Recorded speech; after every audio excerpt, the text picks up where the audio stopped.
Thank you. You may be seated.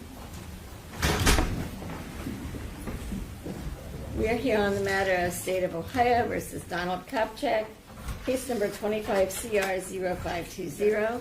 Mr. Kopchak is present in court with his counsel, Attorney Spellacy. We're here today to impose sentence pursuant to a jury verdict which was adopted by the court of guilty of 2 counts of abduction, each felonies of the 3rd degree, 1 count of ethnic intimidation, a felony of the 5th degree, and 1 count of assault, a misdemeanor of the 1st degree. Present on behalf of the state of Ohio is Mr. Salisbury, Judge. Both, Judge. all right, Attorney McNamara and Attorney Salisbury. Mr. Salisbury, are you speaking on behalf of the state? Yes, Your Honor. Okay, do you have any recommendations?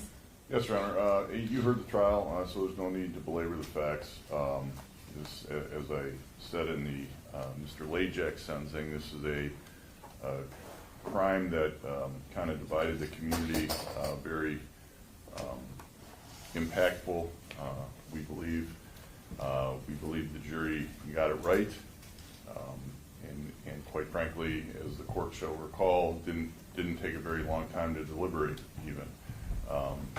The impact on the victim was great, and although that impact was so great, he still to this day is saying he doesn't want anything bad, see anything bad happen to these 2 guys, which is kind of amazing to me, considering what he was put through that day, both physically and mentally now, as you heard his testimony. The defendant, in my mind, has still not taken responsibility, although he does say he does never deny doing anything. I don't believe that's true. You'll recall his testimony. I don't believe he did admit to all the physical aspects that he did to the victim, but you know, I'm not saying he sat there and denied doing anything. He didn't. And again, he thought he was justified in doing so. That belief was clearly wrong, and is clearly found by the citizens of Medina County not to be tolerated. Judge, this was a clear case of ethnic intimidation.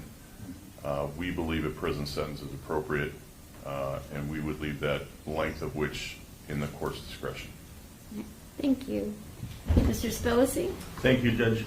Also with me is Lewis Group, Your Honor, and Ms. Hanson is also sitting back there. Judge, obviously I filed a sentencing memorandum with you on June 9th. I believe I'm confident the court got it, read it. There's some great letters attached. I think they describe Don very accurately and very well. You know, this is a tragic situation, obviously, for everybody. And I would disagree with Mr. Salisbury that my client he testified to what he did. We can go over the spilt milk, so to speak, but there wasn't a justification instruction, there wasn't an expert report that was submitted, but that's for a different day, Judge. But I think that could have changed the outcome substantially. Judge, I could just say that in the brief, you know, he's a father. He's a good father. He was a coach. He was a good coach. He was a police officer. He was a good police officer. And I think a lot of these people behind me would support those contentions, Judge. He's been in jail 82 days. They have not been an easy 82. I think the pre-sentence report indicates his likelihood of recidivism is at a score of 1. So I don't think that we need to protect the public from him. And I think the odds of this happening again are extremely unlikely. Judge, I think all those things speak to a community control sanction, and that's what we're asking you to do here. Thank you. Thank you. Mr. Kopchak, what would you like to say on your own behalf?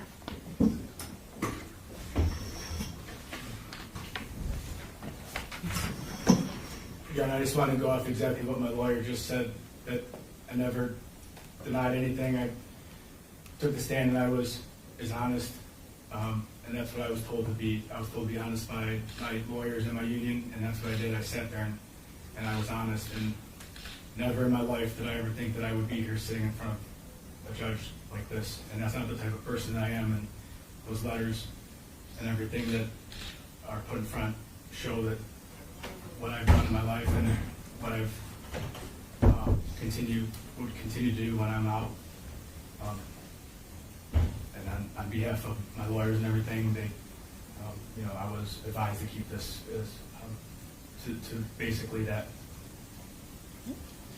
Well, Mr. Kupchak, I have read the sentencing memoranda. I have read all the letters in support.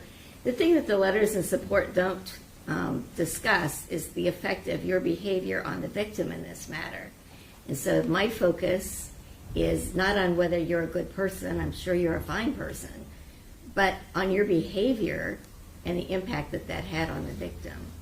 And so after consideration of all the relevant factors set forth in the statute, and also the information contained in the pre-sentence investigation report, it is the sentence of this court that on count 1, a felony of the 3rd degree, you will have 18 months in prison. On count 2, also a felony of the 3rd degree, you will have 18 months in prison. On count 3, a felony of the 5th degree, you will have 10 months in prison. And on the misdemeanor of the 1st degree, you will have 120 days in jail. Your time will run concurrently and not consecutively.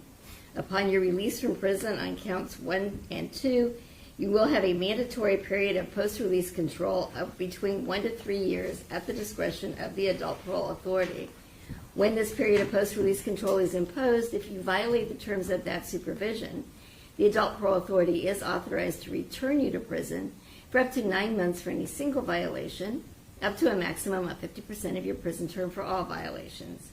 If while on post-release control you are convicted of a new felony offense, in addition to being punished for the new offense, the judge could add an additional consecutive prison term of 1 year, or whatever time remains on your post-release control term, whichever is greater. As you will be incarcerated, all fines and costs will be waived. Also, on count 3, the felony of the 5th degree, you may be subject to a period of 2 years possible discretionary post-release control. I also need to notify you of your appellate rights. You have the right to appeal the conviction or sentence in this case. You do that by filing a notice of appeal with the clerk of courts for the Court of Common Pleas within 30 days of this sentence. If you're unable to pay the costs of an appeal, you have the right to appeal without payment of those costs. If you're unable to obtain counsel for an appeal, counsel will be appointed without cost. If you're unable to pay the cost of documents necessary to an appeal, the documents will be provided without cost. You have a right to a notice of appeal timely filed on your behalf. Do you wish to appeal? Yes. Okay. Can you afford counsel to represent you? Yes. Then you do not need the court to appoint counsel for you, correct? No, ma'am. All right.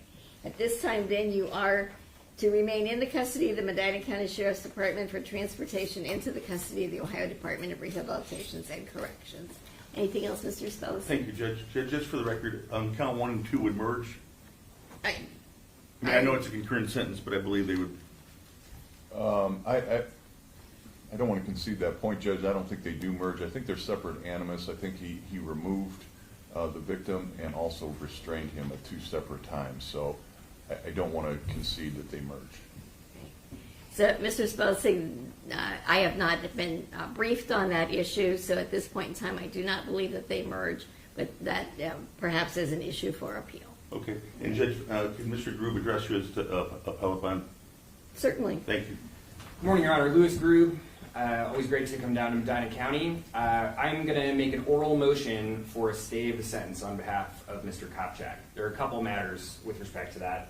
For a stay motion, there are basically 2 considerations. The first is the same kind of bond considerations the court would normally consider when releasing somebody pending a trial.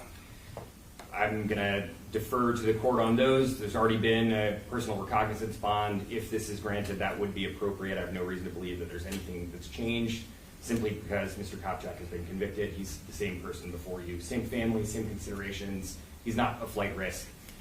As to whether or not a stay should be granted, the general standard applied by the Court of Appeals across the state of Ohio is whether there's a reasonable argument for appeal. The court referenced numerous times in the transcript, which I've now read in the last couple of days, that there could be an appeal, likely would be an appeal.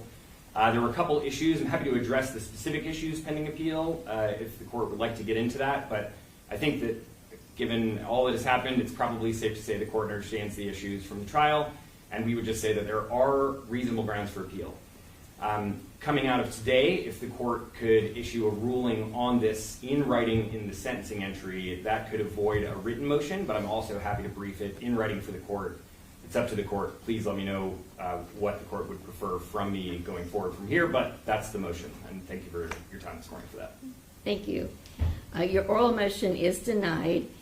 Your client has filed motions with this court in which he has indicated that he would prefer to be in prison rather than remain in the Medina County Jail. And so I am going to grant him his wish and let him go to prison at this time. May I be heard on that, Your Honor? No, Okay, thank you. thank you. Anything else on behalf of the defendant? No, thanks. Anything else on behalf of the state of Ohio? No, Your Honor. Okay, thank you. We are in recess.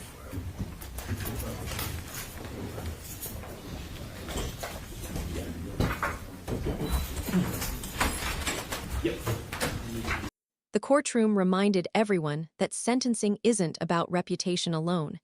It's about accountability and the real impact a person's actions have on others. Even after hearing letters of support and arguments for leniency, the judge emphasized that the victim's experience carried significant weight in the final decision. It's a powerful example of how courts balance personal history with the consequences of a crime. Cases like this often leave people divided, but they also raise an important question about justice and responsibility.